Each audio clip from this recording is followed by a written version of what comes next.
एक भारतीय दंड प्रणाली, न्याय प्रणाली के विषय में बहुत अच्छे से ठीक से आप लोगों को बताया।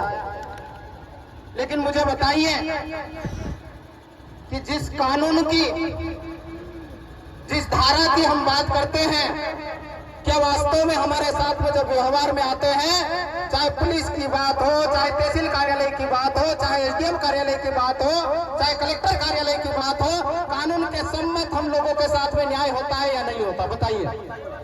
नहीं होता ना? क्यों नहीं हो रहा है?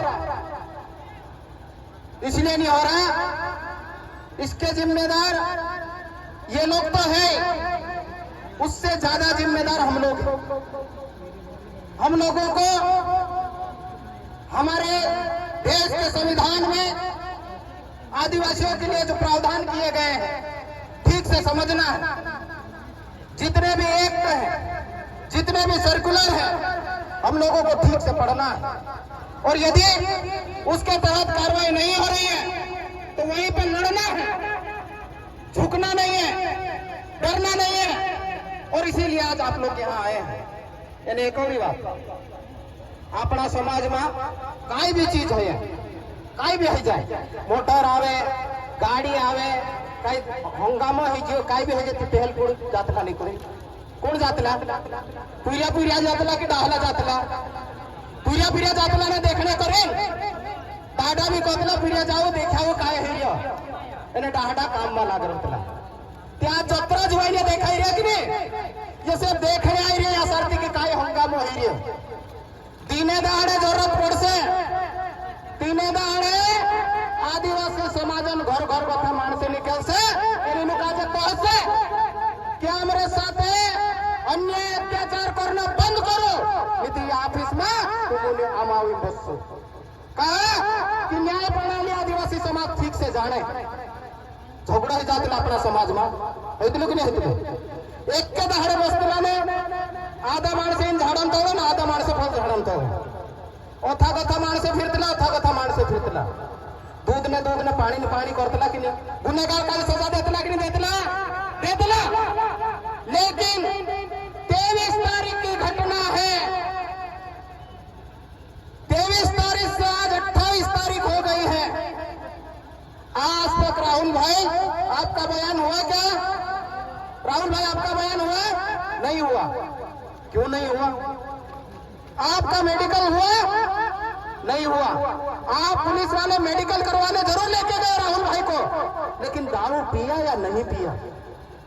अरे वो अपने घर में रह रहा है, दारू भी पिएगा, उसके अनुसार खाना भी खाएगा, उसके अनुसार रहेगा, लेकिन उसके स्वतंत्रता का अधिकार को छीनने वाले आप होते कौन हो? घर से लाके उसकी मेडिकल करवाने वाले। और यदि मेडिकल करवाया आपने तो उस आरोपी सौरभ कुशवाहा का मेडिकल करवाया या नहीं करवाया? वो नशे के हालत में था या नहीं? ये जवाब हमको चाहिए। यदि वो नशे के हालत में नहीं होता तो राहुल भाई को या पैर घुटने के पीछे बेल्ट से पीटता नहीं, पुट्ठे पे मारता नहीं, पीठ पे मारता नहीं। और बात क्या फैलाई जा रही है कि राहुल भाई तो शराब पीता, शराब के नशे में था और पता नहीं कौन मारा उसको, हमको नहीं मालूम। उसकी वाइफ भी आई थी और वो भी डॉक्टर थी, ये तो दारूडिया है। अरे हमारे समाज को तुम क्या सिखाओगे कौन कैसा रहता है? और जो पिटाई की है वो एक प्रशिक्षित आदमी ने की है या नहीं की है? बताओ आप लोग। तो प्रशिक्षित आदमी कौन? वही सौरभ कुशवाहा है जिसने बेल्ट से यहाँ पे मारा, पीछे मारा, पीठ पे मारा। सीधे सीधे दिख रहा है। देखिए, एट्रोसिटी एक्ट के तहत कार्रवाई करिए जाने के लिए क्या चाहिए कि व्यक्ति अन्य समाज का होना चाहिए। एक, क्या सौरभ मिश्रा अन्य समाज का है या नहीं? बताइए। है। दूसरा, सौरभ मिश्रा को या सौरभ कुशवाहा को यह पता होना चाहिए जो सामने वाला व्यक्ति है वो आदिवासी है या अनुसूचित जाति का है या नहीं। हमारे राहुल जी आदिवासी समाज से है या नहीं है? उसने जाति शब्द सूचक शब्द बोला, उनकी वाइफ को जाति सूचक शब्द बोला। जांच की बात कर रहे हैं। एट्रोसिटी एक्ट में जांच की बात नहीं है, सीधे एफआईआर दर्ज करना है। कानून हम भी जानते हैं, हम पढ़े लिखे लोग हैं, और यदि पर्टिकुलर मेरी बात करो तो सेमी जुडिशियल पोस्ट पे मैं भी रहा हूं। अर्ध न्यायिक प्रक्रिया को हम भी जानते हैं। आप लोग हमको सिखा रहे हैं कि नहीं, पहले जांच करेंगे, और एक कर्मचारी है, विभागीय मामला है तो होने दो ना विभागीय मामला। विभाग में अपराधी नहीं होता क्या? इससे पहले अपराध नहीं हुआ क्या? इससे पहले एफआईआर पंजीबद्ध नहीं हुई क्या? हुई है तो ये प्रकरण में एफआईआर दर्ज क्यों नहीं हुई? ये सवाल हमारा है। और ये सिर्फ आदिवासी समाज का नहीं है। पुलिस आदिवासी ही होती, ऐसा है क्या? नहीं, आदिवासी की, ये पुलिस की कोई जात नहीं होती, कोई धर्म नहीं होता। इस देश में जितने लोग रहते हैं उनकी सबकी रक्षा करने की जवाबदारी इन वर्दीधारियों की होती है।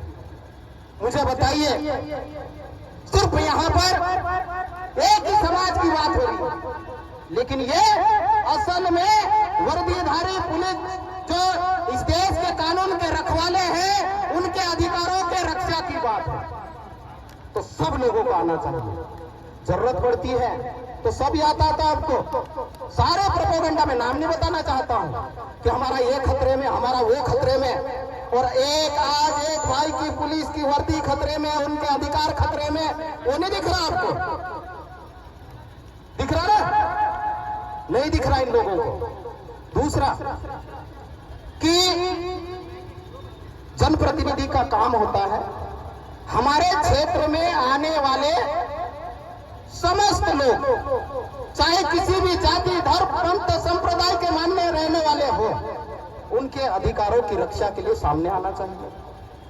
हमारे इलाके के सांसद कौन है? माननीय गजेंद्र पटेल जी। सारे विधायक आपके बीच में बैठे हुए हैं।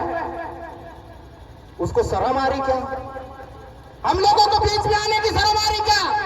क्या आदिवासियों से डर लग रहा है क्या? आदिवासी आपके रक्षक है, आपको वोट देके सांसद बनाया है। आप फोन लगाते हो, एसपी साहब को फोन लगाते हो, कलेक्टर को फोन लगाते हो, देखना भाई सरकार की बदनामी होगी। अरे जब बदनामी होगी तो इस प्रकार का अन्याय होने क्यों देते हो? होने से पहले रोकते क्यों नहीं? आप एक ऑफिस में बैठ के चमका रहे एसपी को। और ये एक प्रकार का मामला नहीं है, कई प्रकार के मामले सामने आए हैं जिसमें आपने प्रशासन को डराने का, चमकाने का काम किया है। और सिर्फ ये तो राहुल भाई प्रतीक के रूप में हम लोगों के बीच में बैठे हैं। ऐसे कई राहुल है पुलिस विभाग में जो प्रताड़ित है। और आदिवासी समाज के जो लोग होते हैं ना, बहुत ईमानदार होते हैं। जो भी काम करते हैं ईमानदारी से करते हैं। झूठ बोलेंगे तब भी बता देंगे अधिकारी को जाके कि साहब मेरे से ये गलती हो गई। मेरे एक भाई बता रहे थे, जितने भी पुलिस चौकी है, जितने भी थाने हैं, वहां पर चाहे आरक्षक हो, एएसआई हो या टीआई हो, एसडीओपी हो, उनके साथ में पदस्थापना में भी भेदभाव होता है, ड्यूटी में भी भेदभाव होता है। वो बोल नहीं पा रहे हैं और वर्दी में इसलिए हम लोगों के साथ में नहीं आ सकते। हम उनको बुलाना भी नहीं देंगे, लेकिन उनके अधिकारों की रक्षा करने की जवाबदारी हम जैसे लोगों की है और हम ईमानदारी से जवाबदारी को निभाएंगे। जिस किसी भाई को तकलीफ हो, चाहे फोन हो, प्रत्यक्ष रूप से आइए, मिलिए, बताइए, हम आपकी परेशानी में साथ में खड़े होने के लिए तैयार हैं। और ये तो सिर्फ राहुल की बात है। इस देश में आदिवासियों के साथ में चाहे जिले की बात हो, चाहे प्रदेश की बात हो, चाहे देश की बात हो, सब जगह पे प्रताड़ित है आदिवासी समाज के लोग।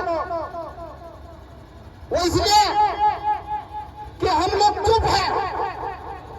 हम लोग आते हैं एक दिन के लिए, हम लोगों को तैयारी करना होगी आर पार की लड़ाई की। चाहे खाना मिले ना मिले, पानी मिले ना मिले, बैठने की जगह मिले ना मिले, लेकिन न्याय के लिए हम निरंतर लड़ते रहेंगे। ये बात हम लोगों को तय करना पड़ेगा। आप बताइए, ये खेरकुंडी में पुलिस कस्टडी में एक आदिवासी की हत्या होती है या नहीं होती? बताओ मुझे, क्या हुआ उस प्रकरण का? मानपुर के थाने में एक पुलिस कर्मी की हत्या होती या नहीं होती, उसके चिमटा लगा के नाखून खींच दे जाते हैं। आप बताइए इनके नाखून खींच के एक बार कैसा दर्द होता है। 8 फीट के गड्ढे में गाड़ देते हैं, आदिवासियों के कान में मुतते हैं। जब उनके जंगल चाहिए, उनकी जमीन चाहिए, उनका पानी चाहिए, आदिवासियों को काम पे बुलाना हो, तब तो बहुत प्यारे लगते हैं आदिवासी समाज के लोग। लेकिन जब उनके अधिकारों की बात आती हो तो मुंह पे पट्टी लग जाती है। क्या बात है? ये समाज अब जाग चुका है। ये युवा पढ़े लिख गए हैं, संविधान को पढ़ रहे हैं, अधिकार को पढ़ रहे हैं, अपने हक और अधिकार के लिए लड़ना जानते हैं। और ये भाई बोल रहा था भीम गिरवाल कि आप हमको इजाजत दीजिए, एक बार इजाजत दीजिए, न्याय के सहायता हम सबक सिखा देंगे। तो वो बात भी आदिवासी समाज जानता है, ये इतिहास गवाह है। लेकिन हम इस देश के संविधान को मानते हैं। संविधान के दायरे में रह के हम अपनी लड़ाई को लड़ रहे हैं, शांतिपूर्ण तरीके से अपनी लड़ाई को लड़ रहे हैं। तो हमको उकसाओ मत, हमको डराओ मत, हमको सताओ मत, हमको जीने दो। हम जियो और जीने दे में विश्वास करते हैं, हम शांति में विश्वास करते हैं, खुशहाली से रहने में विश्वास करते हैं, सबको खिलाने में विश्वास करते या नहीं करते? आपके घर में नमक मिर्ची मिले ना मिले, रोटी मिले ना मिले, चाय पानी दूध मिले ना मिले, आपके घर पे कोई आता है तो उसको भूखा प्यासा जाने देते क्या? मुझे बताइए। नहीं जाने देते, ये हमारी परंपरा है। लेकिन आप हमको उकसा रहे हैं, हम मजबूर कर रहे हैं। ये पानी हमारे सर से ऊपर जा रहा है, जब मरता है ना तो फिर लड़ता भी है, वो फिर मरने के लिए स्वीकार नहीं करता है। तो ऐसी स्थिति मत लाने दो मेरे भाई। एक उदाहरण बता दूं मैं, फिर अपनी बात को खत्म कर दूं मैं। हम मॉडल स्कूल में पढ़ते थे, बड़वानी मॉडल स्कूल में।